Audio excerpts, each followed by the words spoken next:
Hey guys, how's it going? It's Daniels here. Welcome to episode number 20 of this NHL 22 Minnesota Wild franchise mode here on my channel. If you guys have missed episodes, head up into that top corner. If you missed the last episode, head down into the description. There will be a link there for the last video. And if you do enjoy this video, make sure to drop a like down below, subscribe to the channel if you're new, and hit the notification bell to never miss these uploads. So, last episode, we got through the 2027 playoffs where the Minnesota Wild were finally able to claim their first ever Stanley Cup. It was a bit of a crazy run. We had a couple 7-game series against, of course, Montreal in the finals, but also against the Colorado Avalanche, and we had a pretty easy time with Nashville and Vegas. But on the other hand here, Iowa made it all the way to the conference finals before losing to Tucson, who would eventually lose to Belleville. So that's how things went. Apart from that, we just have to wait a little bit longer for the award winners, but I think it's pretty safe to say that certain Minnesota players are absolutely going to be getting some awards this year, especially guys like Jesper Wallstedt and Jagger Foligno. So as we advance a little bit further here, obviously I do have some players that we are going to keep an eye on for this draft, but for the most part, you can see here, just about everybody that we have pinned is scouted and looking absolutely amazing. So I think it's going to be a pretty quick draft episode, and we're actually going to get to the off season more so in this episode. But yeah, it's looking great, and let's check out the awards. Alright, so as far as team awards go, you guys know the gist of this. Obviously, it was all Minnesota apart from Montreal in the Eastern Conference. They're getting the Prince of Wales. For individual awards, Mark Stone is going to win the Art Ross as well as the Hart. Shea Theodore is going to win the Norris this year. Matthew Boldy wins the Lady Byng in back-to-back seasons. I think I might have actually missed that last episode. I absolutely did. So we had Matt Boldy win the Lady Byng last season, and he wins it this season too. Precinct, without a doubt, wins the Calder. Michkov wins the Conn Smythe. Wallstedt wins the Vezina. Swayman and Jari win the Jennings. Anania wins the Masterton for Tampa Bay. Nashville's coach wins the Adams. Matty Beniers wins the Selke. Mark Stone wins the Ted Lindsay, and Jagger Foligno actually beats out his fellow Wild teammate Michkov to win the Rocket this year. Alright, so going in and looking at other progression throughout the team, obviously Michkov and Foligno just had the craziest growth throughout this group of players. Wallstedt only goes up to an 84 somehow. I don't know how he hasn't had better growth. We see some pretty good growth in Kuznetsov. Same with Kovanov, so we might look to move him potentially. Apart from that, Eriksson up to an 82, so you gotta really like where he's sitting at as a 21-year-old defenseman.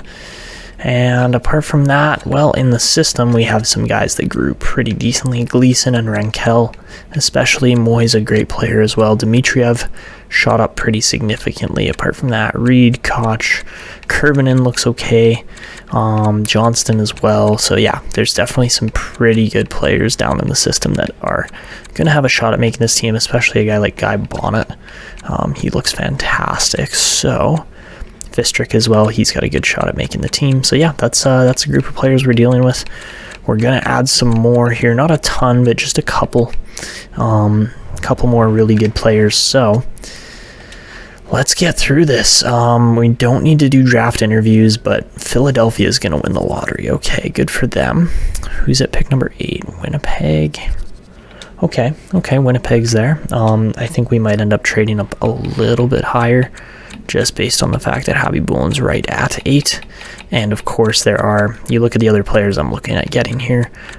This guy, Seth Jenner, looks amazing, but at the same time, he's probably going to go pretty high. Right now he's ranked at 49, so he's probably going to go right around there, if not earlier. And as far as retiring players go, we see Backstrom, Stamkos, Wheeler, Kessel all retire with over 1,000 points. Jamie Benn just under, same with Jordan Eberle, Drew Doughty, Radulov, Brassard, Silverberg. There's a lot of good players in there. And then, of course, Varlamov, Quick, Bishop all break that 300 win mark, and Reimer with 200 and Domingue with 58. So not bad at all. You gotta like how this retiree class looks. It's really solid. Do we lose any coaches? We lose an Iowa Wild coach there, so that kind of sucks. And we lose a Minnesota Wild coach too, and Marek Dano, sorry. Apart from that, again, like I said, we don't need to do draft interviews. We just have some players on the block, specifically a guy by the very big name of Marat Kusnedinov. As much as I want to extend him, we just simply can't afford it. And as good a player as he is, we're going to try to make a move here. So let's get into this. I'm pretty sure I know who I want to trade with here, and that being the Buffalo Sabres. So what we're essentially going to try to do here is pick up Buffalo's number 7 pick and number 38. 2 really high picks, but I think they are going to fall just perfectly for us. Apart from that, you know what? I think the rest of the team looks pretty good. Maybe I'm going to try to toss just some later round picks in here. I think that's a good idea. And then, of course, we are going to look to send Marat Kusnedinov the other way. So I think that's a pretty even trade. I don't see why it wouldn't go through, and that it does. All right, so yes, we trade away Marat Kusnedinov. He wasn't going to sign with us anyways by the looks of it. We didn't have the cap space, didn't have the ability to go and get him, so I think we are all good for landing all of these picks now. I just want to double check and make sure that our picks are landing somewhat where I expected them to, which, I mean, we were expecting to win the cup, so 7, 37, 38, 62, 92, 128, 160 should be interesting, and then, yeah, that's pretty much it. We're not going for any other picks or players besides that. So, with that in mind, and that trade that we just tossed into our trade history, you know, I still think we are going to do pretty well in this draft. So, all right, so we are going to sim to pick 7, and I'm expecting, I was actually kind of scared for a second. Ooh, Jakimovs goes first and wasn't the best player. Okay then, but we are at pick number 7, and lucky number 7, we're going to take Jakub Habibulin here. Looks like an amazing X-Factor filled player, and that he is a 76 rated, 6 foot tall, elite playmaking center. Not super fast, but pretty skilled, pretty all-round, just a good playmaker, and tons of X-Factors. Ankle breaker, shock and awe, tape to tape, quick draw, it's tricky, and third eye. My God, that is a player right there. So we're going to go all the way over to pick 35 now. We skip the rest of the first round. Nold was actually a better overall player, but the Coyotes get their hands on him. And talk about a solid draft. Lots of good potential, good overall kind of players. And we're not even into the second round yet. Ooh, Rhodes was nice too. Yeah, Brendan Rhodes, that's a good pick by the Oilers. So, up next, I'm going to go with Skylar Moran, 1-year ETA, left wing, 2-way forward. We absolutely have to go with him. 72 overall, probably not going to be quite as good as Seth Jenner, but we will see as we go over 2 picks. Strome is a decent player as well. Can play that center position, so that's interesting, but although a guy like Richards exists on the board here, as well as, you know, a bunch of other really good players, I'm not skipping over Jenner. He just looks too good, in my opinion, with too many X factors, and he's guaranteed low elite. He's 75 overall with another send it defender. That's interesting. Tape to tape, yoink, in reverse, quick pick, and off the rush. Talk about a fantastic defender here. Keep an eye on Seth Jenner, a 38th overall pick for the Wild. He's going to be fantastic. So, all right. Don't know why our trade block currently includes Habibulin. That doesn't make sense to me, but okay. Apart from that, Richards was good. Sawyer was good. Datsuk. Wow. Okay. This was a really good draft class. Del Rio as well. Yeah, usually you don't see a draft class quite this strong. So we're at the end of round 2, pretty much. And we are going to be taking... I want to go with Ed Friesen next, 2-year ETA defender. Well, as well. Same difference. 76 overall. Does he have X factors? No, he does not. Okay, so we'll advance to pick number 92 now.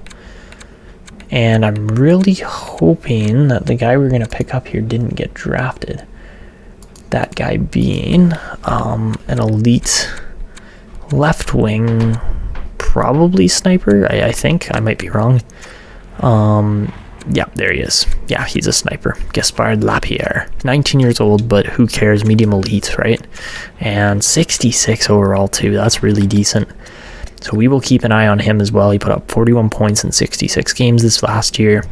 And yeah, Lapierre could be something special too. So that's another good pick. Over to pick 128. And we are going to be taking, if I'm not mistaken here, we are going to be taking, he's a little off the board. Yep, this guy. Troy Chen. We had the scouting report on him. He turns out to be a medium top 4 2-way defender. And his overall is 50 overall. Okay, so decent potential, but unlikely overall to make the league.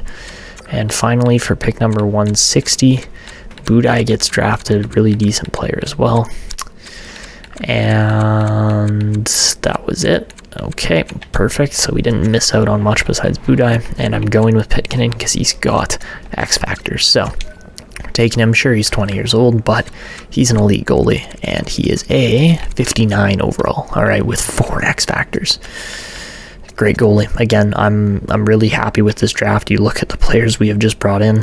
We bring in Happy Bulin, Moran, Jenner, Friesen, Lapierre, Chen, and Pitkanen. Like, it doesn't get better than that. So that's it for my picks. We're going to sim the entire draft. I don't even care if other players got picked up. I'm absolutely and extremely happy with that draft. And if we look at round 2 especially, that is a potentially franchise-defining draft right there as far as Moran, Jenner, Friesen goes. And of course, Happy Bulin as well in the first round is going to be fantastic. I'm so excited to see how well this team turns out. Round 3, Lapierre. Round 5, Pitkanen. Like, that's really good. So, all right, so now we hit the re-sign phase, and we've got a ton of scouts expiring. All right, so by the looks of it, we got a couple RFAs here in Sword, Lennox, and so on. For the most part, we've signed all of our big gun players to under $9.5 million contracts. So we're in a really good spot. Kovanov isn't getting a contract for that price. And if he is, we're probably going to release him. Lindell and Miller, rightfully so, don't want to play. I don't blame them. Pitlick does. He thinks he's got a chance, so we will give him that chance. Sword's got a good chance of making the league potentially, along with Fistrick. Hunt has dropped down, so that's interesting. I don't know entirely why that's the case. He's been getting playtime. He should be good enough or better. Guy Bonnet, we're going to sign for sure. But yeah, I just need to go position by position here, I think, because we have some goalies expiring, but a guy like Lyunin coming up as well, who should be getting backup playtime, and Lennox just unfortunately isn't really, he hasn't developed, which is too bad because he's a pretty good goalie, but I think we're going to sign Lyunin instead. We'll sign him up to play backup behind Lawrence. I honestly could see us getting rid of Stuart Skinner this upcoming season, and when Wallstead just put up the year he did, it's not really surprising. As far as defense goes, again, we're pretty locked in and set for the most part with this group.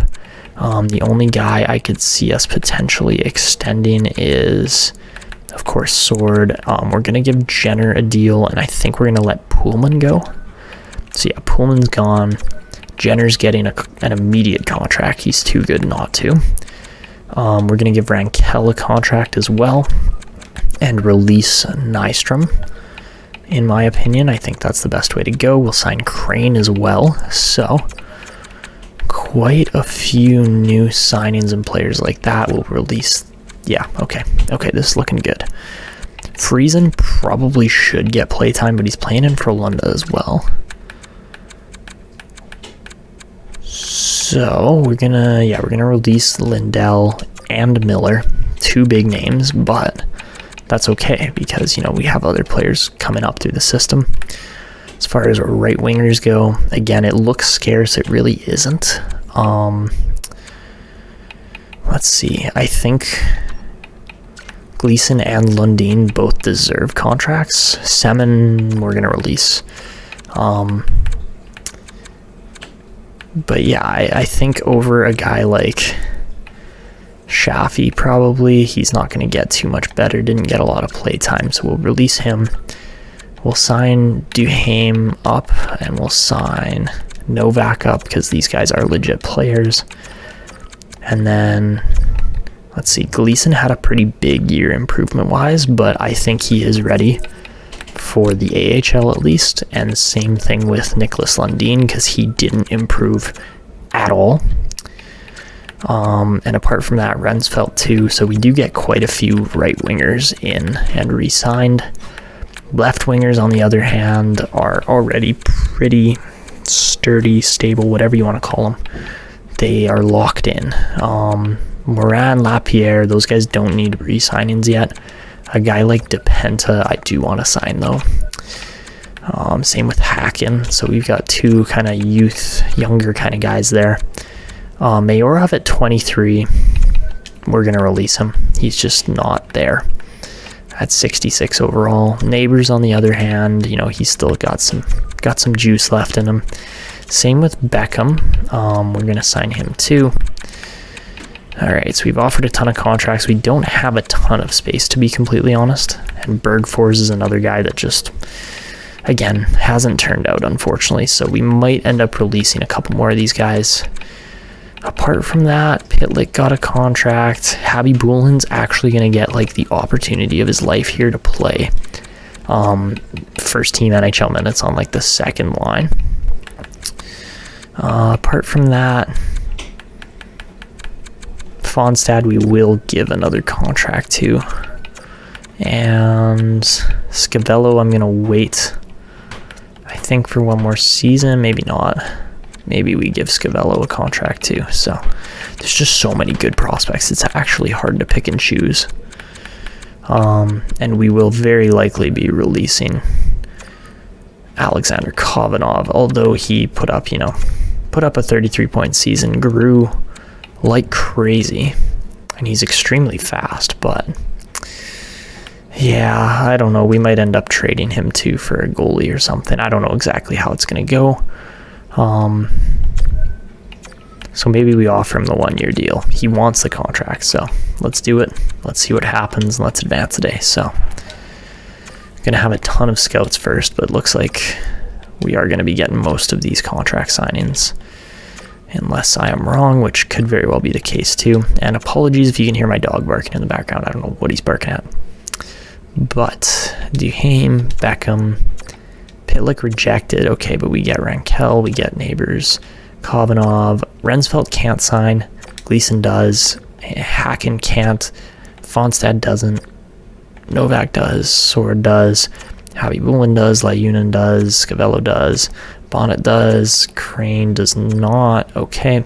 DePenta does. Lundin does. Jenner does. Okay, so we got most of our guys.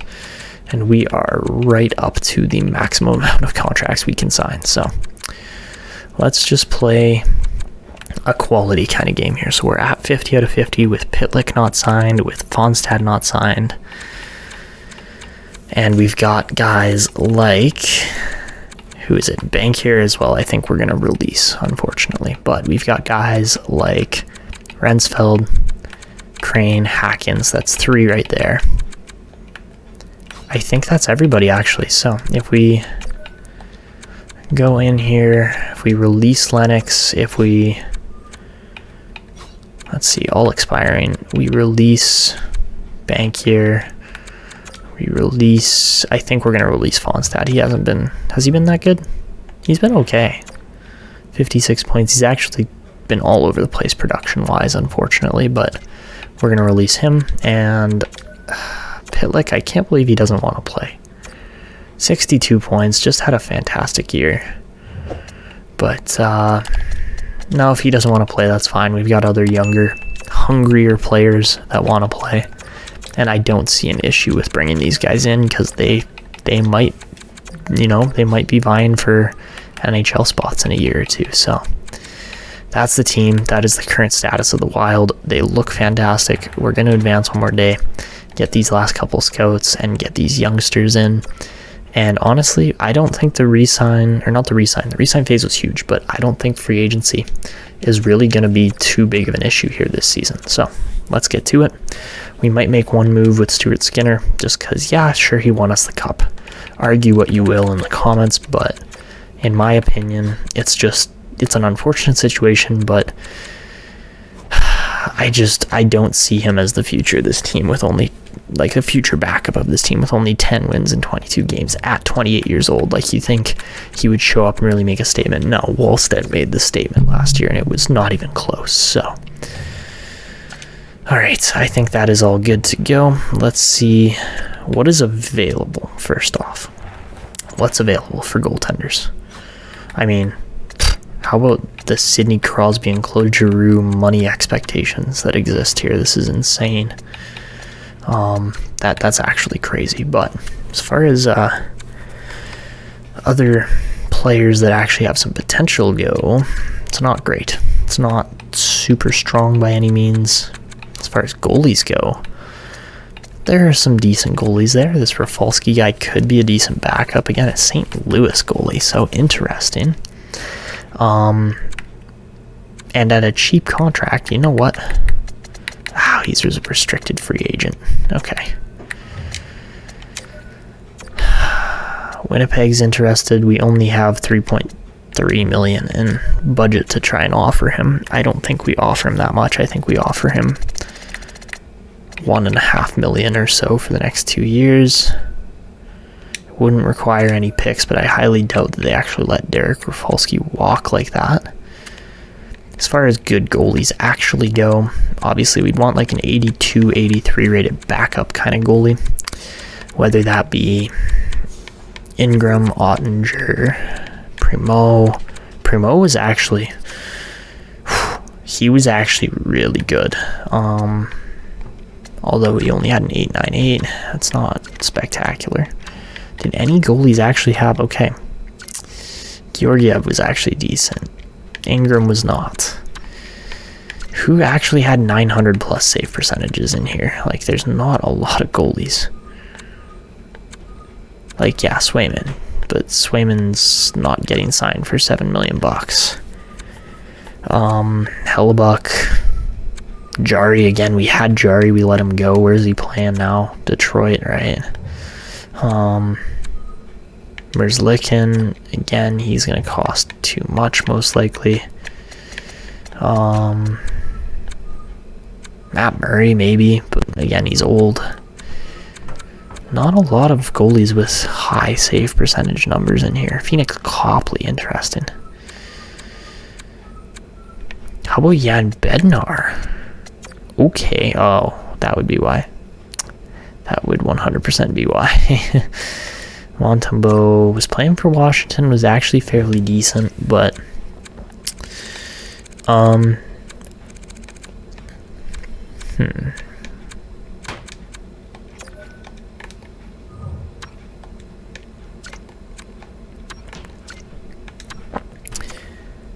Oh, okay, I was like, what the hell? How did Georgiev get 53 and I didn't know about it?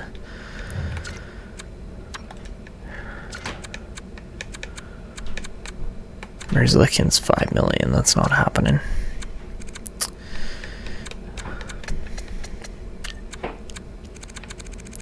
Who's a decent deal for their overall? Binningson's actually a pretty decent deal. So is DiPietro. DiPietro could be good.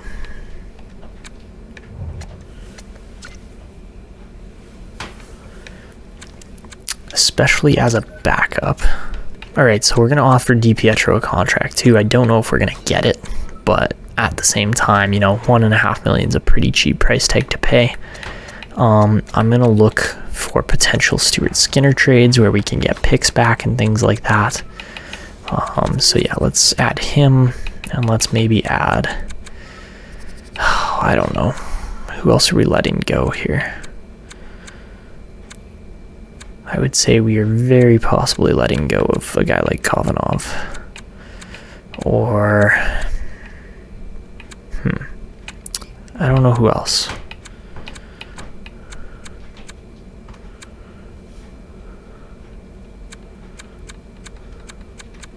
Who's like our worst NHL contract? Robertson, probably. I could very well see us letting go of Robertson. So does anybody want our two kind of most oblivious contracts? Boss, wow, okay, a lot of teams are willing to offer a third and a fifth. To add, hello Nashville. We'll take our own third round pick back. I wouldn't mind that. 2/3.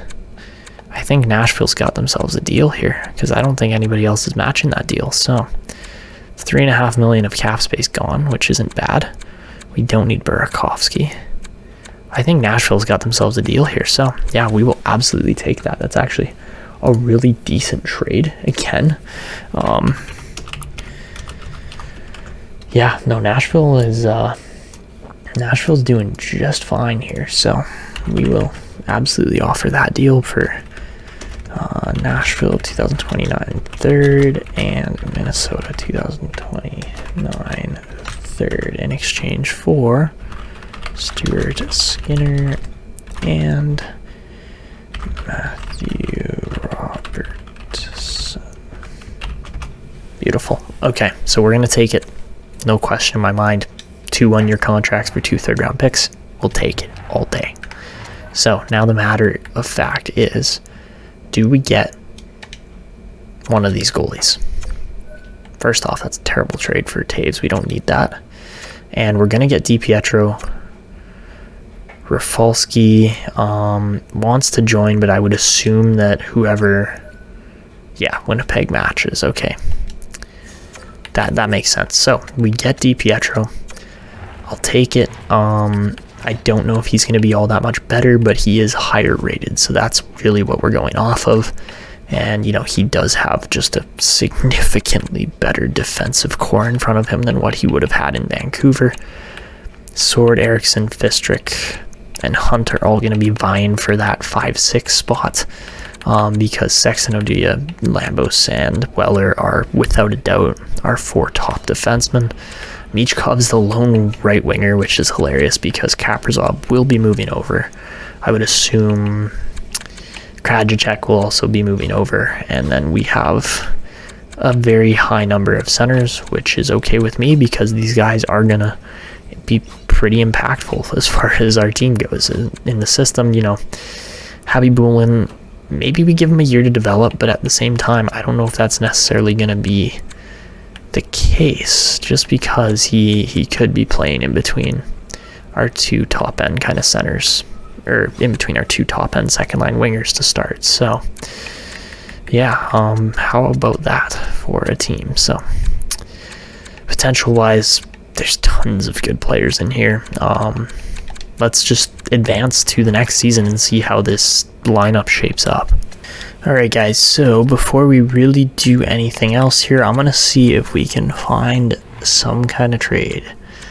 And it's not going to be for, it's going to be for the player you expect it to be. That being Alexander Kovanov, because at a $4.47 million contract, I don't know if I really find too much value in that. I'm looking preferably for more picks than players.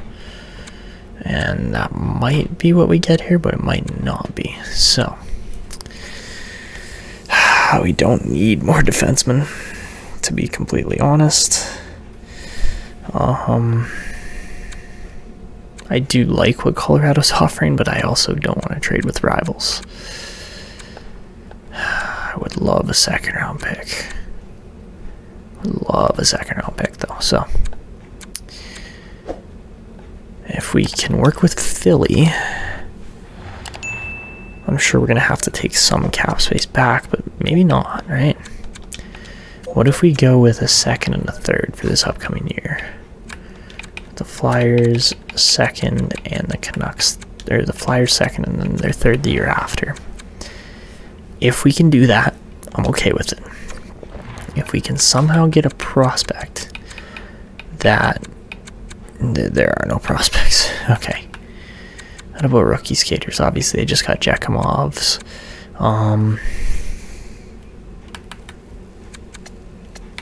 Wouldn't mind a center like Matthew Ward. That could be half decent. And that tips the value. Okay.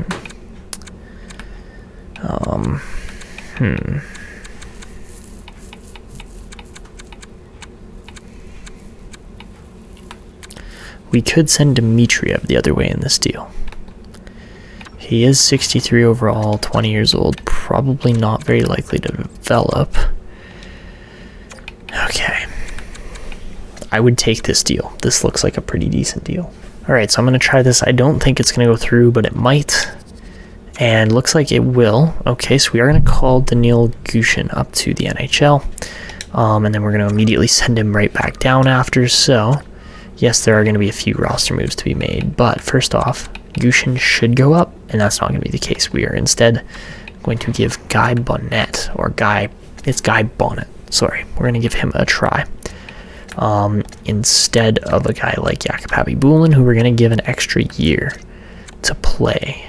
So, that's what we're going to do for changes. We are going to inject Guy Bonnet over Matthew Ward, straight up onto the second line. It's probably going to be 2 up to pace for him, like 2 up to speed, but it might not be the case. He is a slow skater, but at the same time, man, his shot is good enough that I kind of get the feeling that we might be able to turn him into something special. So, we switch him with Matthew Boldy, who's a better skater, but nothing crazy, and he can still play there, and he's 6'4", so I like the size on Guy. He's huge. 6'4", yeah, he's like literally 204 pounds as well. He's like one of our biggest forwards. He might be our single biggest forward behind Marcus Foligno, who's just heavy more than anything at 223. Yeah, that's the only thing, is Foligno's heavy. So, wow, I really like the complexion of this team now. This looks fantastic. As far as defense goes, the team is set up very nicely. We probably could be playing Sexton over, or playing Eriksson over Sexton, as he's 2 years younger, but 2 years younger means 2 years less experienced, and I just think that's where Weller and Sexton are better together. Wallstead, again, amazing young goalie. DiPietro is going to be good backing him up. I think we're going to move Matthew Ward down to the minors. Reason being, he's 5'8", and I think he can get better down there. So we are going to work on that roster move nice and quick. We'll send Ward down. We will bring, I believe we're going to go with Gushin. I might be wrong on that. Maybe we go with like Connor Duar or somebody else who deserves the chance a little bit more. Yeah, maybe we do that. Is he on a two-way? Yeah, he is. Gushin is not, so we don't have any flexibility if we do that. Versus if we do this, where we send Ward down, he's also on a two-way, so yeah, we can move things around a little more freely. So let's work on our AHL lines. Obviously, Duar is going to be out of position a little bit. But Habibulin and these other guys should be fine in replacing them. And yeah, Ward should be pretty good. So looks like he only really fits there. Scavello, we can't. Oh god, okay, we cannot make the chemistry work too much better than it is in the minors. But the team still looks good, and Seth Jenner looks amazing. Same with Christian Rankel. These guys are legitimate defenders that just need a little bit more time to develop. Again, they're not quite as heavy, not quite as hard hitting as our current state of players. I mean, Connor Crane is, holy crap, how big was he when we drafted him? Connor Crane was drafted 3 seasons ago at 6'5", 207 pounds. He has put on 14 13 pounds over the last 2 seasons. That's pretty ridiculous. That's a pretty big, heavy-hitting defender. Oh my god, okay. Jody Bruce is big. These other guys are a little bit lighter, but they're probably also quicker based on that same kind of mentality. Habby Bulin, I think we're gonna play with. Actually, let's move Duhaime over. He's a right winger, so it should actually be Scavello playing here instead, in my opinion. Go like that, and then Ward. I think that's best. I like how that looks, at least. So, and I think Beckham's gonna take care of Habby Bulin a little bit better. Just being playmaker, sniper kind of combo. As far as goalies go, Lawrence is going to be good. Lyunin, who knows, right? We'll see. And this is what we've got for reserves or extra players.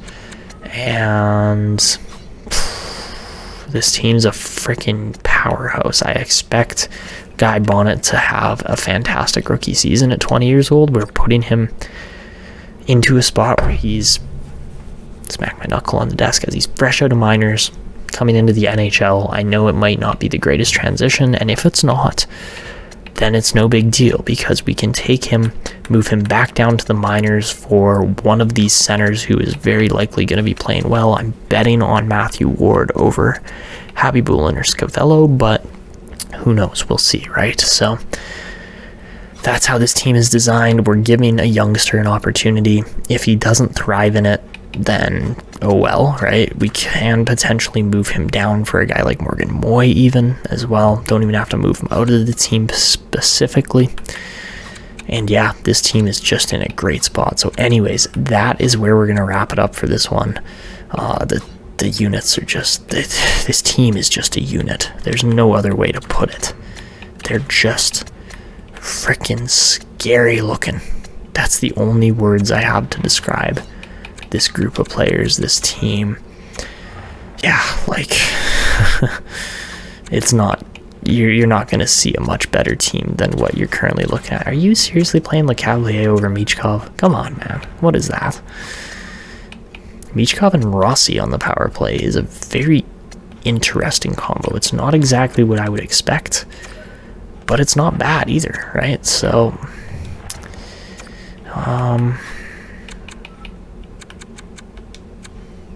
I think I would put Lecavalier there, maybe. Maybe over Oduya we try Fistrick. Oh yeah, that's way better. And again, should be Fistrick playing here.